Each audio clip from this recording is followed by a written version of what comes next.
longo do capítulo, ok? Vamos começar então o primeiro tópico, o conceito de vantagem comparativa.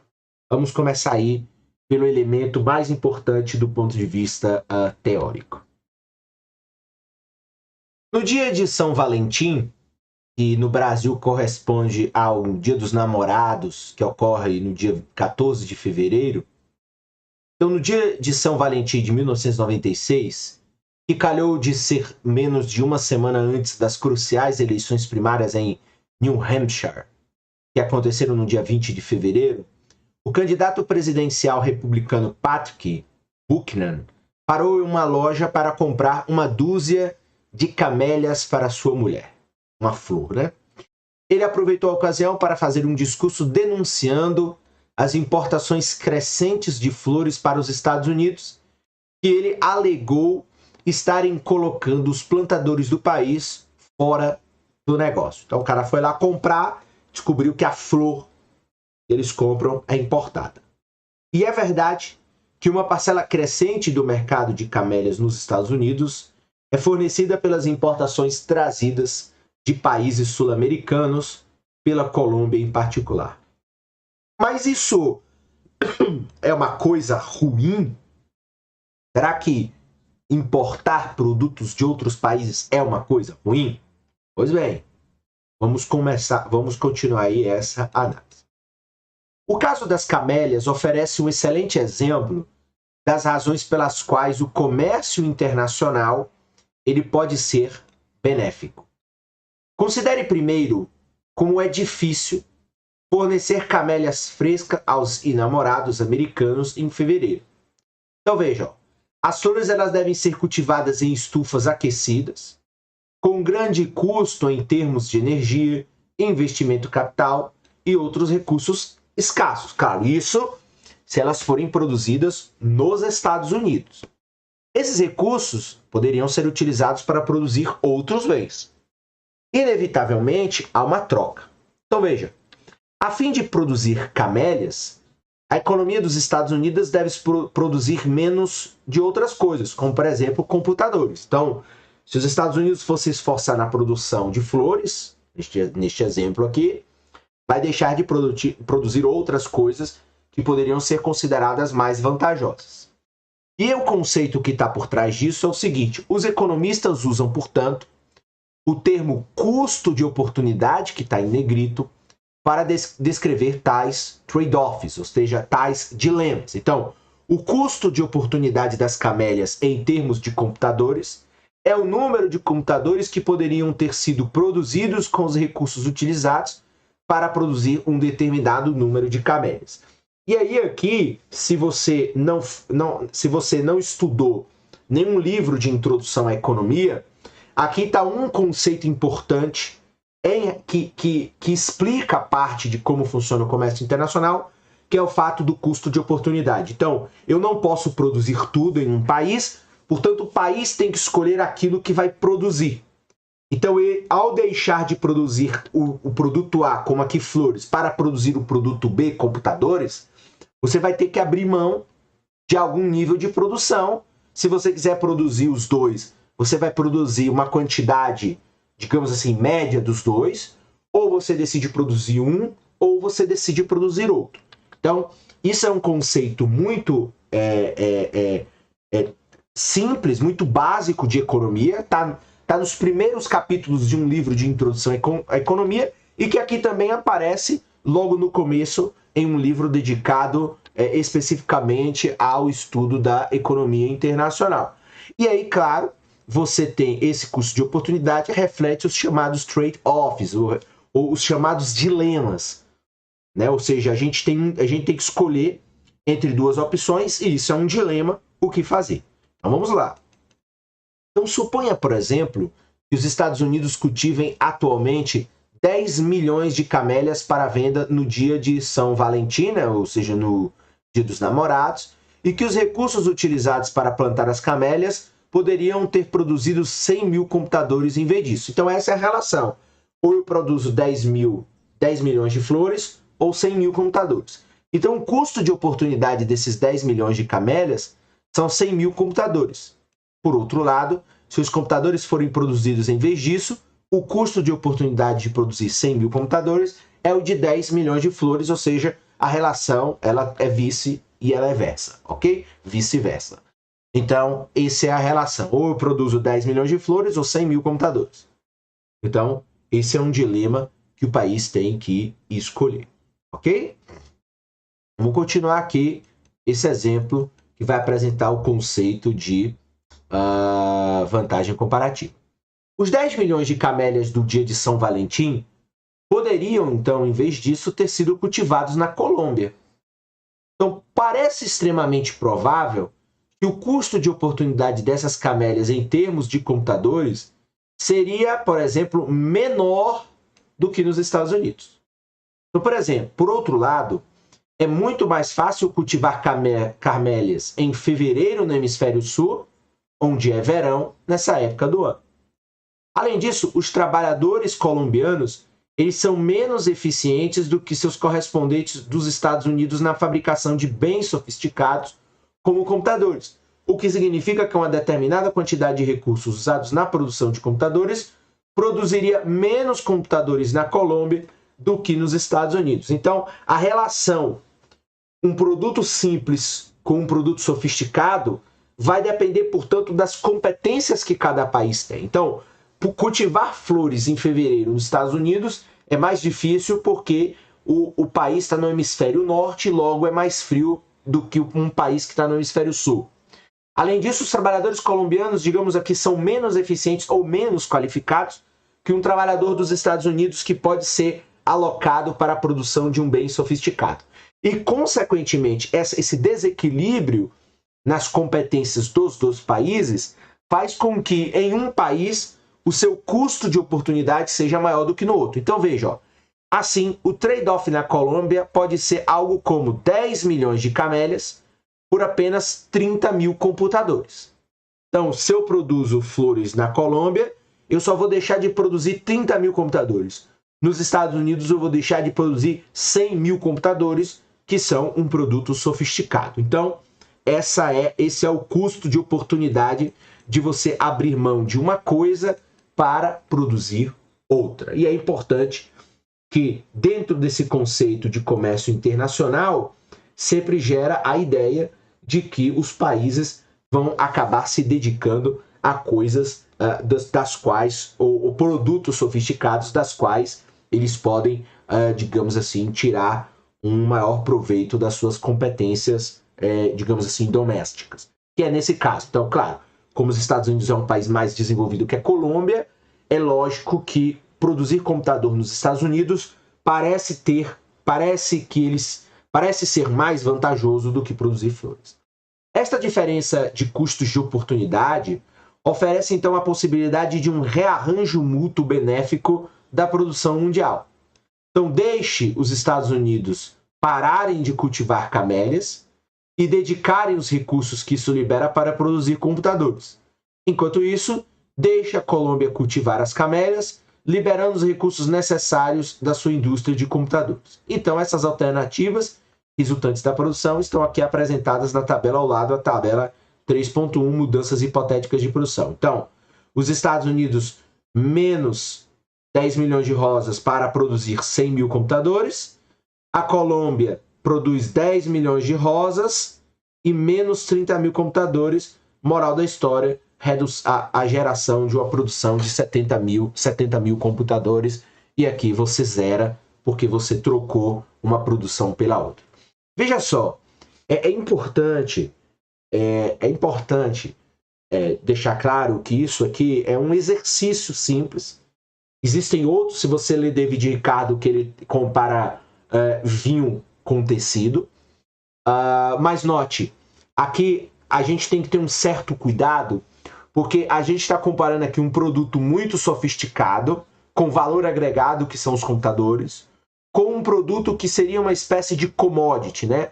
No entanto que os autores colocam aqui milhões de rosas, né? Enfim, flores.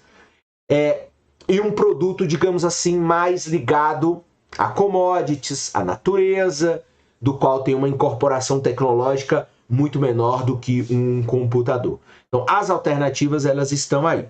Então, veja, Sobre essa ótica, um país como os Estados Unidos se especializaria na produção de um bem sofisticado, como o computador, e a Colômbia, que é um país mais pobre, se especializaria na produção de rosas, dado que tem, digamos assim, um menor custo de oportunidade. Então veja o que aconteceu.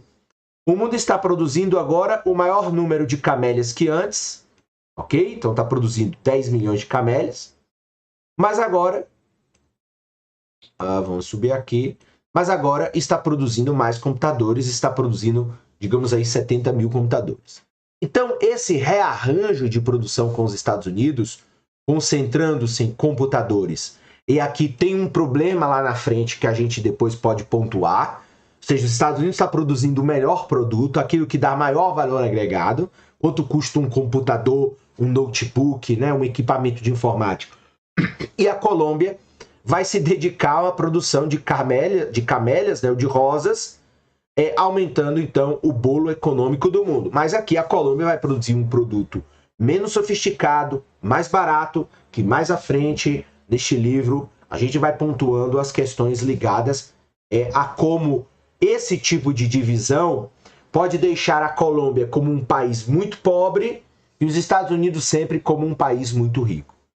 Porque o mundo como um todo está produzindo mais, é possível, em princípio, elevar a qualidade de vida. Então, esse conceito da vantagem comparativa vai descrever, portanto, o fato de que, ao passo que os Estados Unidos produzem computadores e a Colômbia produz as rosas, você vai ter um aumento do bolo econômico, ou seja, em nível mundial, a vida do colombiano e a vida do americano, do norte-americano, vão melhorar. Pois bem, também é preciso ter cuidado.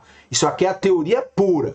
Então, sobre essa base teórica, percebe-se, portanto, que o bolo econômico, a produção de riqueza em nível mundial, é maior quando os países eles se especializam naquilo que eles são melhores. E isso, teoricamente, eleva a qualidade de vida de ambos os países, ok?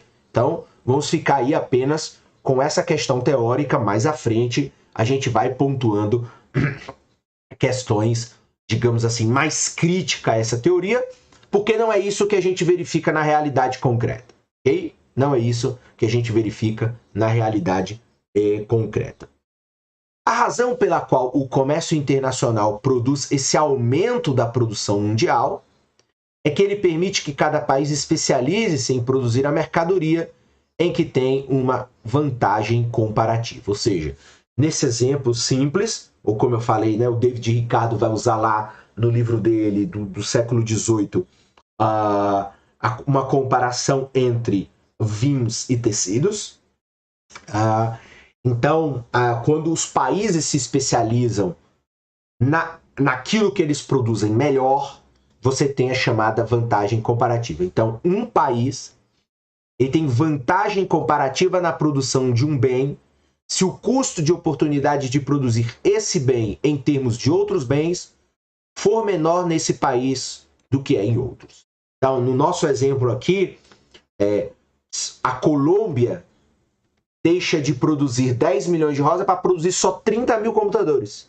Se os Estados Unidos abrir mão de 10 milhões de rosas, vai produzir 100 mil computadores. Então, na produção de um bem, se o custo de oportunidade for menor do que o outro país, portanto, você faz a escolha. Então, o custo para os Estados Unidos de abrir mão de produzir computadores é muito maior do que no caso da Colômbia. No caso da Colômbia, o que a gente teria? Teria 100 milhões de computadores, ou 10 milhões de rosas produzidas pelos Estados Unidos, e teria lá menos 100 mil computadores, só que a Colômbia ia produzir só 30 mil computadores. Então você ia ter um ganho, um bolo econômico neste mundo com dois países menor.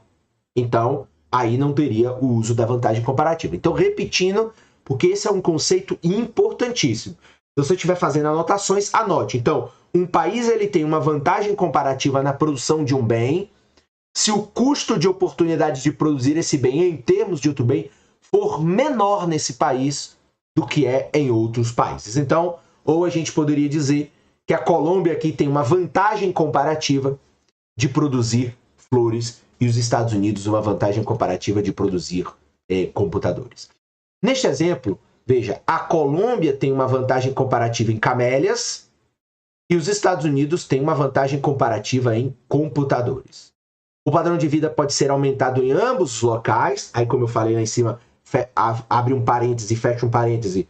Atenção, não é isso que as evidências empíricas estão mostrando na realidade concreta do mundo. Então, na teoria, o que vai acontecer com essa tese? Os padrões de vida vão aumentar na Colômbia e vão aumentar nos Estados Unidos. Então, o padrão de vida pode ser aumentado em ambos os locais. Se a Colômbia se dedicar a camélias para o mercado dos Estados Unidos, portanto, produz flores e exporta para os Estados Unidos, enquanto os Estados Unidos vão produzir computadores e vão exportar os computadores para o mercado colombiano. Portanto, temos uma visão essencial sobre a vantagem comparativa e o comércio internacional. Então, o comércio entre os dois países, neste caso aqui, Colômbia e Estados Unidos, beneficia ambos, se cada um exportar aquelas mercadorias nas quais tem uma vantagem comparativa. Então, como os dois países precisam de flores e precisam de computadores, os Estados Unidos exportam computadores para a Colômbia e a Colômbia exporta flores para os Estados Unidos. Então,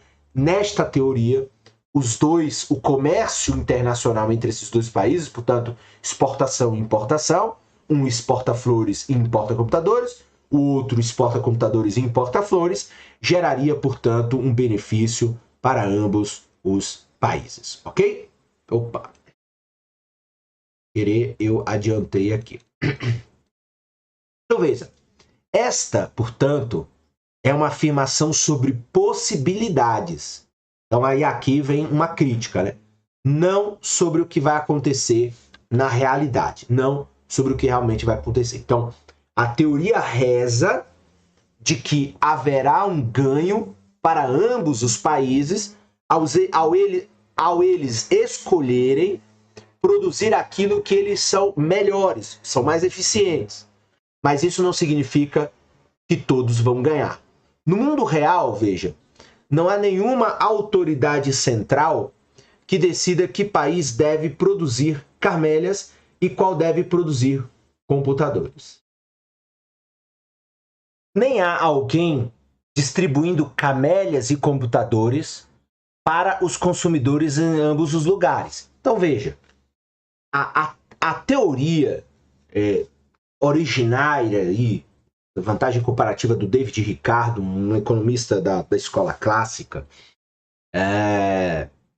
século XIX, ele identificou uma reflexão da vantagem comparativa. Ok, você se especializa, ambos os países produzem aquilo que são melhores, só que isso não significa ganho. Então não há alguém distribuindo camélias e computadores para os consumidores em ambos os lugares. Então, veja, no mundo real pode ser que os efeitos das vantagens comparativas não sejam sentidas por todos. Então, provavelmente, algum país, que é o que acontece na realidade, vai ganhar mais do que outro. Em vez disso, comércio e produção internacional são determinados no mercado, onde quem manda é a lei da oferta e da procura. Há alguma razão para supor que o potencial de ganhos mútuos de comércio será realizado? Então veja, há alguma razão para supor que o potencial de ganhos mútuos de comércio será realizado? Há alguma razão para acreditar que esse potencial vai resultar ganhos para os Estados Unidos e para a Colômbia, no nosso exemplo? Os Estados Unidos e a Colômbia acabarão mesmo produzindo os bens em que cada um tem vantagem comparativa? O comércio entre eles realmente fará ambos os países melhores? Essas são perguntas que a gente pode fazer quando a gente analisa hoje as economias reais. Então, esse parágrafo aqui, ele é um parágrafo que adiciona a parte teórica, a visão crítica em torno dessa teoria. A visão de que, olha, não há garantia de que ambos os países vão ganhar. E aqui essa segunda pergunta também, né, diz o seguinte: também não há garantia de que todos os países vão se especializar.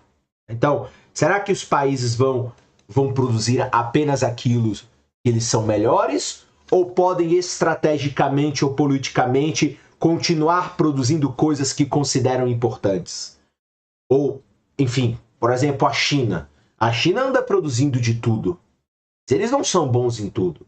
Será que parte do que eles produzem não está ligado a uma estratégia de desenvolvimento? Então, tudo isso aí são coisas e complexidades que você adiciona quando você traz essa teoria que é boa, tá presente aí até hoje, tanto uma teoria que está sobrevivendo aí já há alguns séculos, e, consequentemente, você precisa ver se a realidade está, enfim, e que a realidade tem de diferente ao que a teoria reza.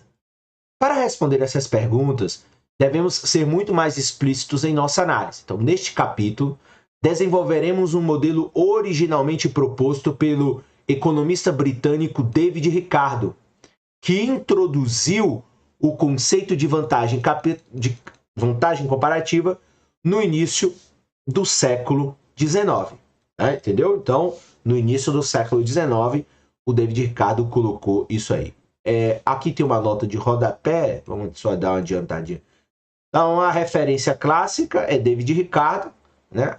Lá nos seus Princípios de Economia Política e Taxação, que foi publicado a primeira vez em 1817. Então, David Ricardo produz esse importante livro que se torna referência nesse assunto. Então, esta abordagem em que o comércio internacional é unicamente decorrente das diferenças internacionais na produtividade da mão de obra, é conhecida como, portanto, um modelo ricardiano de comércio internacional. Então, essa abordagem de vantagem comparativa, em que o comércio vai decorrer dessas diferenças entre os países que eles têm na competência e na produtividade, na eficiência da sua mão de obra, portanto, na mão de obra de produzir bens, é conhecido, portanto, como modelo ricardiano de comércio internacional, ok? Então, vamos continuar aqui o nosso capítulo e aprofundar esses conceitos ligados aí